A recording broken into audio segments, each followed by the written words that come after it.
Hi everyone, Fiona here from BitRight Equine. Today I want to have maybe a little bit of a rant.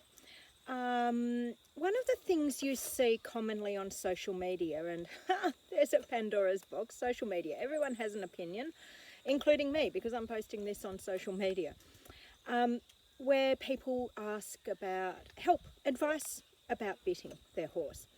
And often there's a comment of, it's got nothing to do with the bits, it's all in the hands, it's all in the rider's hands, and if your hands are good, you won't have a problem with bitting. Now, this is what I consider to be a fairly outdated thought process in regards to bitting. And look, absolutely, 100% good hands are going to assist you with a good connection for your horse. And we all want to have kind and clear hands because that's what we communicate with our horses with. However, that piece of metal that we have in their mouth is a fairly important part of the equation as well. The easiest way for me to equate it for you is if you look at running shoes. So I do some running, I have some friends who are runners, they say to me, oh wow, I love these shoes, I run so well in these shoes, so off I trot and I buy a pair of those shoes. Now if those shoes aren't fitted for me and I have a different shaped foot, despite the fact that we might both be size 8.5, essentially they fit my foot.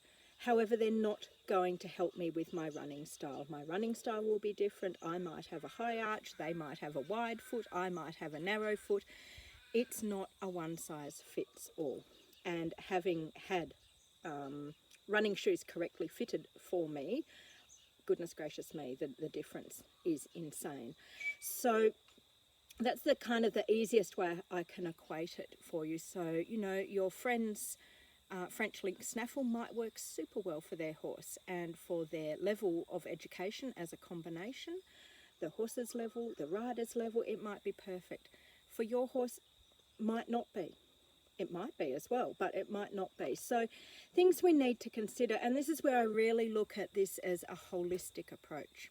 So, you know, you wouldn't just have a bit fitting done and not take into account your saddle fit, your horse's body work, your horse's nutrition, your horse's dental work.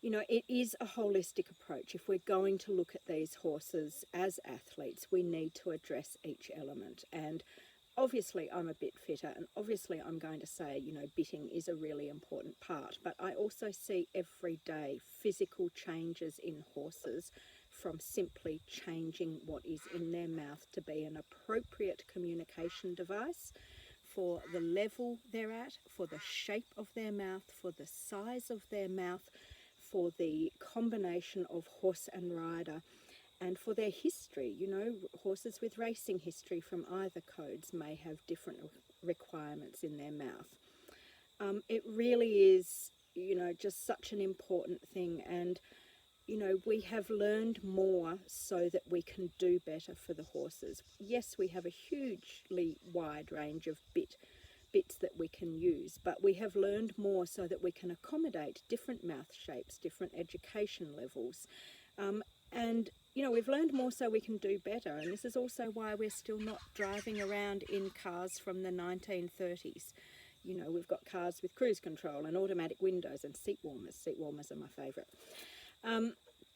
So really, it is a little bit of an old school approach of, you know, it's not the bit that matters, it's the hands that are on the end of the reins. And that is absolutely not to discount the hands on the end of the reins. We all need to strive to be as good a rider and a kind rider as we can be. And, you know, I don't meet many people who aren't. So it really is an important piece of the puzzle. And obviously I can't recommend having a bit fitting enough, but, you know, I am aware that I have a certain bias in that area.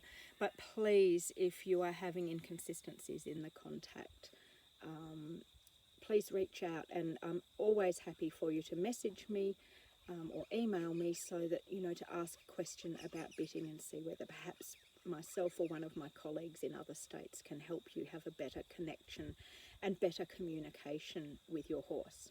So that's a little bit of my Friday night rant.